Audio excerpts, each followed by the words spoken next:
নমস্কার বন্ধুরা, আন্তরিক শুভেচ্ছা ভালোবাসা জানিয়ে আজ আবার আরেকটা রেসিপি নিয়ে চলে এলাম। সেটা হলো ফেনা ভাত। খুব অল্প জিনিস দিয়ে অল্প সময়ের মধ্যে কিভাবে সুস্বাদু ফেনা ভাত করা যায় আমি আপনাদের সঙ্গে শেয়ার করব। আমি কিভাবে করি আর কি। দেখুন বন্ধুরা, আমি ফেনা ভাত করার জন্য 100 গ্রাম দুধের সর চাল নিয়েছি, দিশি দুধের সর চাল, আর 50 গ্রাম মসুর ডাল নিয়েছি, 50 গ্রাম মুগের ডাল ভিজিয়ে দিয়েছি। এবার চালটাও আমি 1 ঘন্টা ভিজিয়ে রাখবো, তারপরে আমি আপনাদের দেখাবো কিভাবে করছি।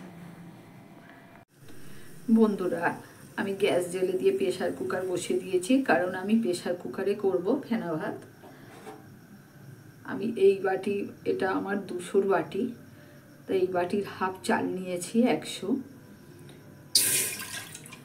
যেহেতু ফেনা ভাত একটু জল বেশি লাগবে, 3 বাটি জল দেব।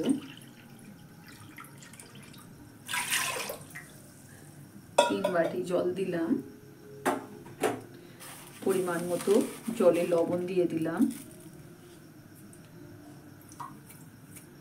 জলটা গরম হয়ে গেছে।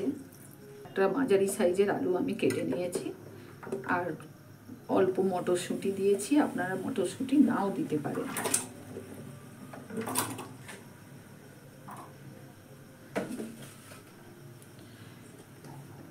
চালটা আমি 2 বার জল দিয়ে ভালো করে ধুয়ে নেব। আমি ঘন্টাখানেক হলো ভিজিয়ে রেখেছি। 2 বার ধুয়ে নিতে দেখুন পরিষ্কার হয়ে গেছে।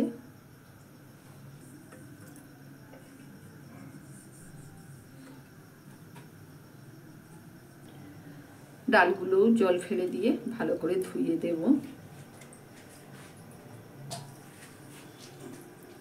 মসুর ডালটা আগে দিলাম।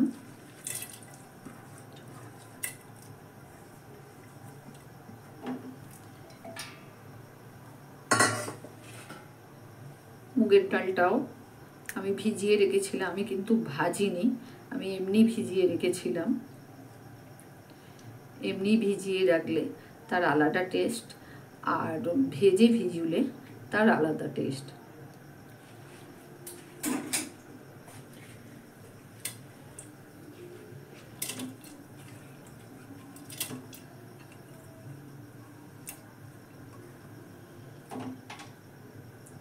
এইভাবে যদি করেন খুব সুন্দর খেতে হবে।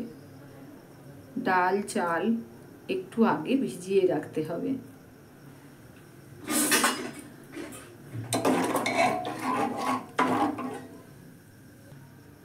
তাহলে আমি কিছুক্ষণ পরে আসছি। বন্ধুরা, এইভাবে যদি ফেনা ভাত করে খান, আপনার আর অন্য কোনো রকম ভাতে দিতে হবে না, এর টেস্টই আলাদা। এবারে প্রেসারে সিটি দিলে নামিয়ে হাওয়া বেরিয়ে গেলে খুলে আমি থালায় যখন বাড়বো ভাতটা, এবং তাতে ঘি দিয়ে দেবো, আর কিচ্ছু দেবো না, আর 2টো পাঁপড় ভাজা দেবো। তাতেই কত সুন্দর খেতে লাগবে। একদিন করে খেয়ে দেখবেন আপনারা।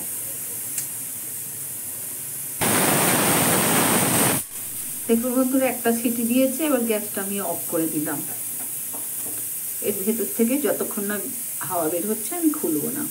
দেখুন বন্ধুরা, প্রেসার থেকে গ্যাস বেরিয়ে যেতে আমি খুলে ভাত বেড়ে ফেলেছি। তবে যেহেতু আমাদের কেউ লঙ্কা খায় না, তো লঙ্কা আমি দেব না। 1 চামচ ঘি দিয়ে দিলাম। কিচ্ছু দিতে লাগবে না, এরকম একদিন করে খান। আর 2 পিস আমি পাঁপড় ভাজা দেব।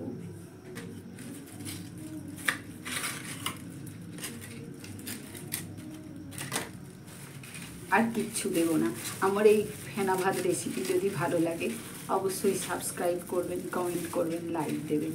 আজকের মতন আমি শেষ করলাম। ধন্যবাদ সবাইকে। ভালো থাকবেন সকলে।